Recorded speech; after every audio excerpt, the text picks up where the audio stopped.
முஸ்லீம்களே, நீங்கள் அல்லாவை பார்த்துருக்கீங்களா? இல்லை மலக்கை பார்த்துருக்கீங்களா? இல்லை இறந்தவர் கபரில் வேதனை செய்யப்படுறத பார்த்துருக்கீங்களா? அப்போ யோசிச்சு பாருங்க, நம்ம எதை வச்சு இந்த இஸ்லாத்தை இவ்வளோ தூரம் பிலீவ் பண்ணிகிட்டு இருக்கோன்னு.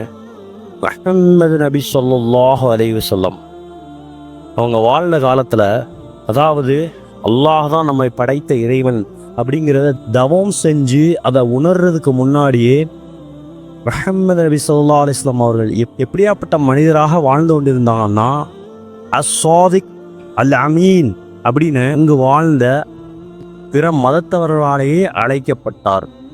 அப்போ அவங்க எப்படியாப்பட்ட உண்மையாளராகவும் எப்படியாப்பட்ட நேர்மையாளராகவும் வாழ்ந்திருக்காங்க.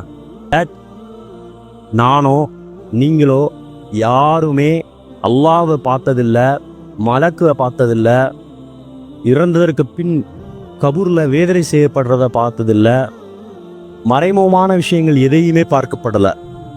நபிகளார் அவங்களுடைய வார்த்தை, அவங்களுடைய உண்மை, ஸோ தட் நானும் உண்மையாக இருக்க முழு மூச்சாக முயற்சி செய்கிறேன். நீங்களும் முயற்சி செய்யுங்க. அஸ்ஸலாமு அலைக்கும் வரஹ்மத்துல்லாஹி வபரகாத்துஹு.